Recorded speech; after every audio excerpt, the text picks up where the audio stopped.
Hello student, I hope आप लोग अच्छे होंगे। ठीक है, तो आज हम लोग क्या पढ़ने वाले हैं? आज हम लोग पढ़ने वाले हैं निषेचन पढ़ने वाले हैं। क्या पढ़ेंगे हम लोग? निषेचन पढ़ेंगे। निषेचन क्या होता है? तो निषेचन का मतलब होता है जब नर युग्मक और मादा युग्मक आपस में संयुग्मित होकर के युग्मनज का निर्माण करते हो तो उन्हें क्या बोलते हैं? उन्हें निषेचन कहा जाता है।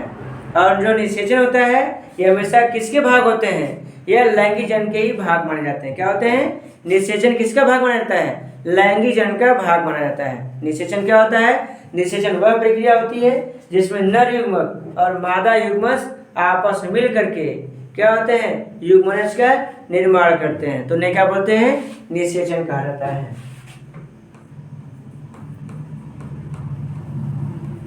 निषेचन। ठीक है, निषेचन क्या होता है? निषेचता क्या है? नर युग्मक एवं मादा युग्मक, नर युग्मक एवं मादा युग्मक। मतलब नर युग्मक मतलब शुक्राणु और मादा युग्मक मतलब अंडाणु। नर युग्मक एवं मादा युग्मक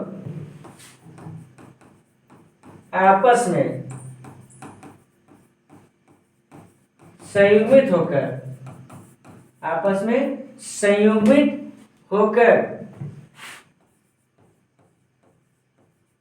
युग्मनज का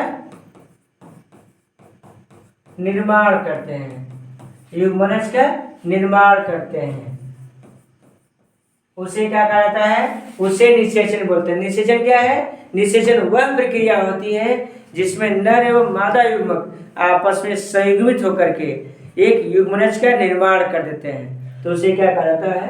उसे निषेचन के नाम से जानते हैं। किसके नाम से जानेंगे? निषेचन के नाम से जानते हैं। तो निषेचन क्या है? तो निषेचन वह प्रक्रिया होती है जिसमें नर युग्मक एवं मादा युग्मक आपस में संयुग्मित होकर के किसका निर्माण करते हैं? युग्मनज का निर्माण करते हैं। किसका निर्माण करेंगे?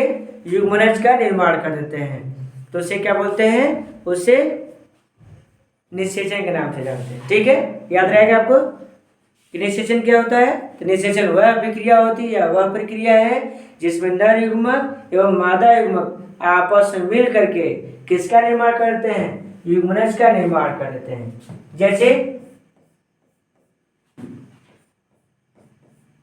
जैसे हमारे पास हो गया ये मादा हो गया और ये क्या हो गया? नर हो गया। ठीक है, ये दोनों आपस में संयुक्त होकर क्या बनाते हैं? ये बनाते हैं युग्मनज का निर्माण करते हैं। किसका निर्माण करेंगे? युग्मनज का निर्माण करते हैं। ठीक है, और यह युग्मनज आगे चलिए किसका निर्माण कर देगा? भ्रूण का निर्माण करता है। और भ्रूण किसका निर्माण करता है? फीटस निर्माण करते हैं। और फीटस किस हो जाता है? एक शिशु परिवर्तित हो सकता है और यही शिशु आगे चल के क्या करता है? एक जनसंख्या में क्या होता है? परिवर्तित हो जाता है। और इस प्रक्रिया को क्या बोलेंगे? इस प्रक्रिया को बोलते हैं निषेचन करते हैं। ठीक है, आई होप आपको समझ में आ गया कि निषेचन क्या होता है। तो निषेचन वह अभिक्रिया होती है जिसमें नर युग्मक एवं मादा युग्मक आपस में क्या होते हैं? संयुग्मित होकर के युग्मनज का निर्माण कर देते हैं। और यहाँ पे देखिए मादा युग्मक था और नर युग्मक था। जब दोनों आपस में संयुग्मित हुए क्या बना? युग्मनज बना। युग्मनज से क्या बनते हैं? भ्रूण बनता है। अब भ्रूण से फीटस, फीटस से शिशु, शिशु से क्या होता है? जनसंख्या का निर्माण होता है। किसका निर्माण होगा? जनसंख्या का निर्माण होता है। ठीक है, तो था हमारे पास क्या है? निषेचन था। ठीक है, फिर इसके बाद आते हैं निषेचन के प्रकार। निषेचन के प्रकार। ठीक है, निषेचन का प्रकार क्या होता है? तो निषेचन दो प्रकार के होते हैं। कितने प्रकार के होते हैं? दो प्रकार के होते हैं। पहला होता है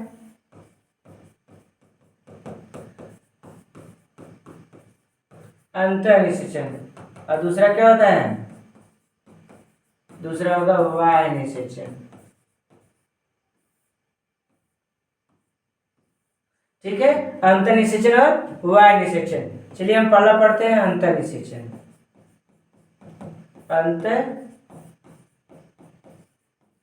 अंतर निषेचन क्या होता है? जब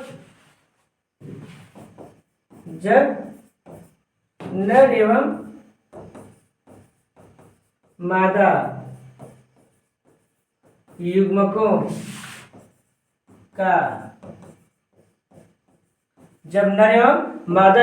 का संयुग्मन मादा शरीर के क्या होता है? मादा शरीर के अंदर होता हो। ठीक है, तो उसे क्या होता है? अंतर निषेचन। मतलब अंतर निषेचन क्या है? जब नर एवं मादा युग्मकों का संयुग्मन क्या होता है? मादा शरीर के अंदर हो। जब नर एवं अंतर निषेचन क्या होता है? तो अंतर निषेचन का मतलब होता है कि जब नर एवं मादा युग्मकों का संयुग्मन क्या होता है? मादा शरीर के अंदर हो। मादा शरीर के अंदर हो तो उसे क्या बोलेंगे? उससे अंतर निषेचन बोलेगा। उदाहरण क्या हो जाएगा? उदाहरण हमारे पास हो जाएगा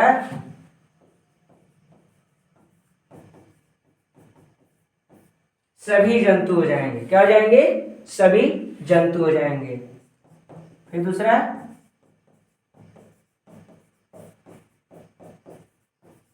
वाय निषेचन का मतलब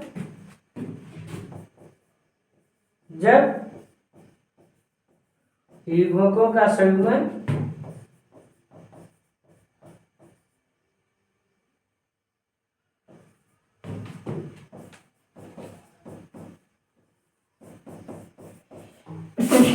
मादा शरीर के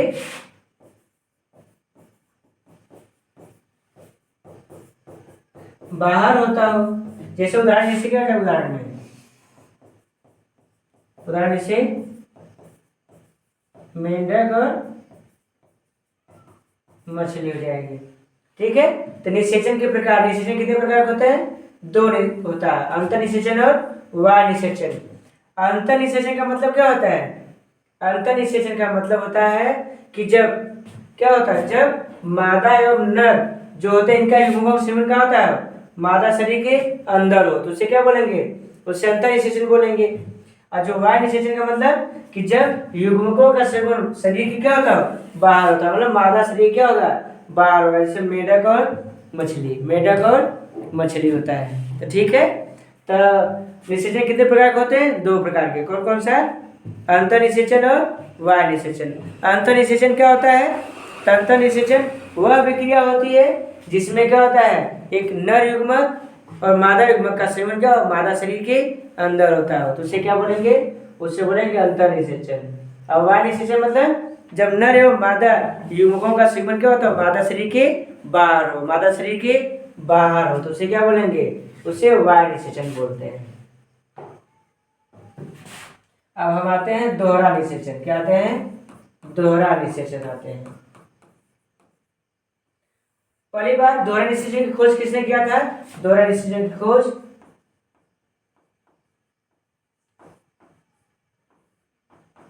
नवासी नामक वैज्ञानिक ने दोहरा निषेचन क्या था?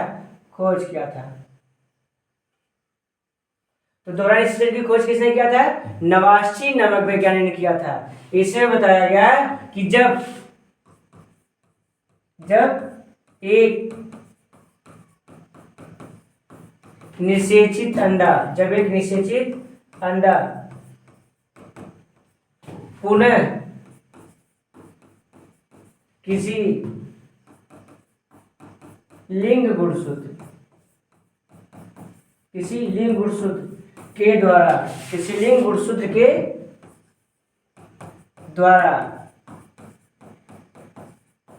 निषेचित कर दिया जाए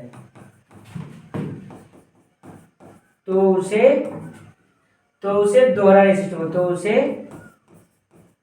दोहरा निषेचन कहा जाता है। क्या बोलते हैं? दोहरा निषेचन कहते हैं। तो जब एक निषेचित अंडा पुनः किसी लिंग गुणसूत्र के द्वारा क्या किया जाए? निषेचित कर दिया जाए तो उसे क्या बोलते हैं? दोहरा निषेचन बोलते हैं। और ये कहाँ पाया जाता है? ये पुष्पी पादपों में पाया जाता है। किसमें पाया जाएगा? ये पुष्पी पादपों में पाया जाता है। चलिए देखिए एक नानो उदाहरण समझते हैं। जैसे देखिए ठीक है। इस तरीके से हमारे पास मादा युग्मक और नर युग्मक होते हैं। तो इनमें क्या होता है, जो गुणसूत्र होते हैं कितने प्रकार के होते हैं, दो। गुणसूत्र कितने होते हैं, गुणसूत्र दो प्रकार के होते हैं। एक कौन सा गुणसूत्र होता है, एक होता है अलिंग गुणसूत्र, दूसरा क्या होता है, दूसरा होता है लिंग गुणसूत्र होते हैं। क्या होते हैं, लिंग गुणसूत्र और अलिंग गुणसूत्र होते हैं। गुणसूत्र कितने प्रकार के होते हैं, दो, लिंग गुणसूत्र और अलिंग गुणसूत्र। जो अलिंग गुणसूत्र होता है यह किसका निर्माण करता है, तो हमारे शरीर के भौतिक गुणों का निर्माण करता है और यह लिंग निर्धारण करता है। क्या करेगा, यह लिंग निर्धारण करता है। जो लिंग गुणसूत्र होगा लिंग निर्धारण करेगा, मतलब लड़का लड़की। और जो अलिंग गुणसूत्र होता है भौतिक शरीर का निर्माण करते हैं। तो इस तरीके से अलग हो जाते हैं, मतलब कि लिंग गुणसूत्र अलग हो जाएगा और लिंग अलग हो जाएगी। ठीक है, और इसमें भी यही होगा, अलिंग अलग हो जाएगा और लिंग अलग हो जाते हैं। तो पहले क्या होता है, पहले में अलिंग गुणसूत्र आपस जुड़ते हैं। क्या जुड़ेंगे, अलिंग गुणसूत्र आपस में जुड़ने का काम करते हैं। ठीक है, अलिंग गुणसूत्र जुड़ते हैं। फिर इसके बाद जिसका युग्मक प्रभावी हुआ, जो युग्मक क्या हो गया, जो प्रभावी होगा, तो वो क्या होते हैं, आपस में आके संयुग्मित हो जाते हैं। ठीक है, तो हो गया यक्स हो गया, तो बराबर कितना हुआ, 3x हुआ। कितना हुआ, 3x हुआ। तो इस तरीके से क्या होता है, इनमें लिंग निर्धारण की क्या होती है, प्रक्रिया होती है। क्या होती है, लिंग निर्धारण की प्रक्रिया होता है। या बाय मिस्टेक यदि इसका संयुग्मन हुआ इसके पास, तो क्या होगा, 2x y हो जाएगा। कितना हो जाएगा, 2x y हो जाएगा। ठीक है, 2x प्लस y हो जाएगा। तो इस तरीके से प्रक्रिया क्या होती है, ये बनती है। यदि हमारे पास y ऑप्शन में आके मिला तो इस तरीके से प्रक्रिया क्या होता है, ये चलता रहता है। तो जब क्या होता है, दोहरा निषेचन की खोज किसने किया था, नवाश्चीन ने। उन्होंने कहा कि जब एक निषेचित अंडा पुनः लिंग गुणसूत्र के द्वारा क्या किया जाए, निषेचित कर दिया जाए, तो उसे क्या बोलते हैं, दोहरा निषेचन कहा जाता है। इसमें जो गुणसूत्र होते हैं दो प्रकार के होते हैं, लिंग गुणसूत्र और अलिंग गुणसूत्र होते हैं। तो पहले किसका मिलाप होता है, पहले अलिंग गुणसूत्र होता है, मतलब इनमें पहले किसका निर्माण होगा, भौतिक शरीर का निर्माण होता है। किसका निर्माण होगा, पहले भौतिक शरीर का निर्माण होता है। भौतिक शरीर के बाद जो युग्मक प्रभावी होता है, लिंग गुणसूत्र की बात कर रहे हैं, जो प्रभावी होगा वो आगे संयुग्मित कर जाएगा। यदि मादा मिला तो मादा का निर्माण हो जाएगा, यदि बाय मिस्टेक यदि नर का था, नर का मिलेगा तो नर का हो जाएगा यहाँ पर। ठीक है, इस तरीके से क्या होता है, ये बनने लगते हैं। ठीक है, अब आते हैं लिंग निर्धारण। क्या आते हैं, लिंग निर्धारण आते हैं। तो लिंग निर्धारण क्या है, लिंग निर्धारण की ऐसी प्रक्रिया है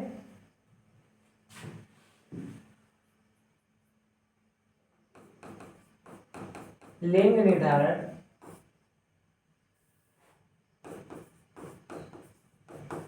लिंग निर्धारण एक ऐसी प्रक्रिया है, एक ऐसी प्रक्रिया है जिसमें यह सुनिश्चित किया जाता है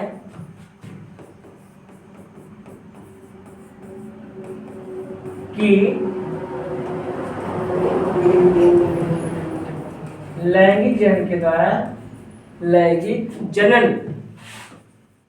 के द्वारा जन्म लेने वाला संतान, जन्म लेने वाला संतान नर होगा या मादा। ठीक है, तो लिंग निर्धारण क्या है, तो लिंग निर्धारण वह विक्रिया होती है जिसमें यह सुनिश्चित होता है, क्या होता है, यह सुनिश्चित होता है कि लैंगिक जनन के द्वारा जन्म लेने वाला क्या संतान, जन्म लेने वाला क्या होगा, संतान नर होगा कि मादा, नर होगा कि मादा होगा। ठीक है, इसका सुनिश्चित किया जाता है। तो लिंग निर्धारण क्या है, तो लिंग निर्धारण वह विक्रिया होती है जिसमें यह सुनिश्चित हो सके कि जो जन्म लेने जो संतान है वो नर होगा कि मादा होगा। तो उसे क्या बोलते हैं, उसे लिंग निर्धारक बोलते हैं। क्या बोलते हैं? लिंग निर्धारक के नाम से जानते हैं। यदि हमारा वीडियो अच्छा लगता हो तो इसको लाइक और शेयर करते रहिए। ठीक है।